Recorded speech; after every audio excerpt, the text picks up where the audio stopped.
Good evening, fellow Toastmasters. Thank you for having me at this innovative, wonderful, and obviously military planned event. Well done to all involved.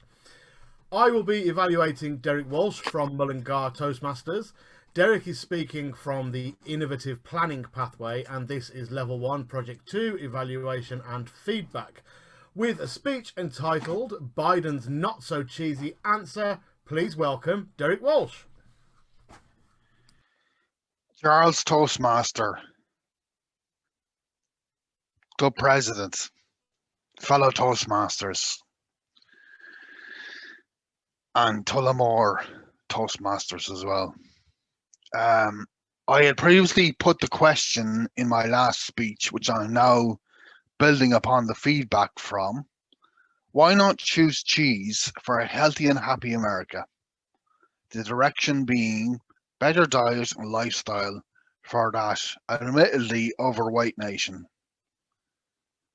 That can practically be the case to introduce cheese as the new project, as there's no one size fits all in the economy. And so Biden's answer, this is what I'm bringing to the fore now, to this moon landing level event, is the $1.9 trillion package. In fact, $3 trillion package. But the great remedy package that's released with 4 main prongs. Biden described it as a once-in-a-generation thing. The 4 prongs are the infrastructure improvements rebuilding, raising the standard of the poor, their standard of living through subsidies and COVID release, a better green policy, and lastly, the COVID response. It is a left-leaning and democratic paper, but Biden has said, debate is welcome, compromise is inevitable, changes are certain. With so much money being spent, I can see that cheese isn't playing a big part in this one. And the funding package is most definitely not cheesy. I'll go through the 4 prongs now. The infrastructure involved is the roads, bridges, airports, and water infrastructure. Biden likens this himself to the interstate or the moon landing.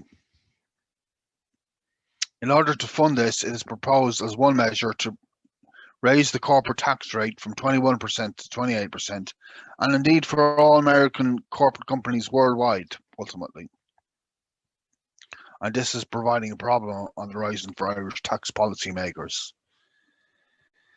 The second prong, there's more aid for the unemployed, the hungry, and those facing eviction.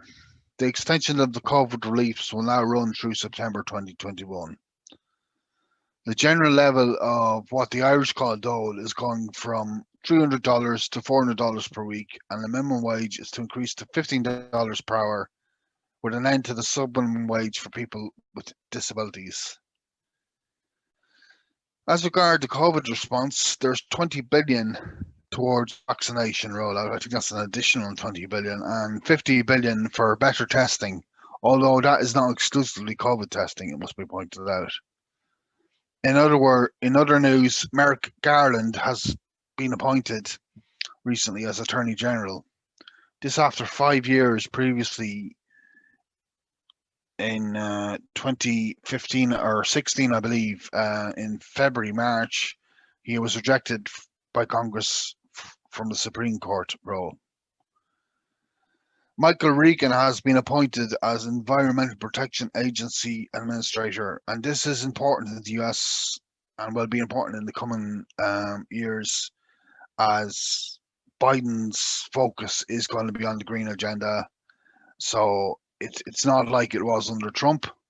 The authorities will definitely have a voice in that regard. And they joined the Paris Climate Agreement. US signed it, President signed it in shortly after his inauguration in January 2021. Internationally, the Biden administration is trying to signal an aggressive policy against China. So this is following suit from Trump's alienation of the Huawei mobile company.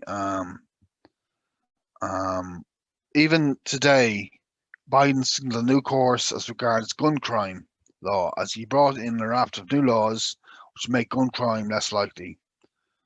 That new course may have to be steered for the years to come in order to make lasting change. I think there was some statistic that 300 people die a week in, 100 people die a week in America from gun crime. Biden has the reputation of being an elder statesman who forgets, so we have the evidence of this in that he forgot in a speech the name of his Defense Secretary, Lloyd Austin. He has forgotten to put on his mask on certain occasions, and he gave the impression, presumably because of a few fumbled words, that the vaccine wasn't in the USA before he took power. Biden, not just as 100 days, but he has still signed 54 executive orders at the 50-day stage, more than Trump, Obama, and George W. Bush at that stage. And at 50 days, Biden is at 53% popularity and is more popular than Trump was at any stage of his presidency. This is most definitely a left turn in American politics and economy. I see it will be a fair society for those struggling at the bottom, and I suppose it's good news for Mother Amazon, the forest. The US machine is not going to swing left by Jupiter and land on the moon anytime soon, but is doing something equivalent in terms of funding, and I think Joe Biden just might have heard the gist of my cheese please sentiments in my last speech and is improving the ordinary man's lot in the US. Charles Toastmaster, Mullingar and Tullamore Toastmasters.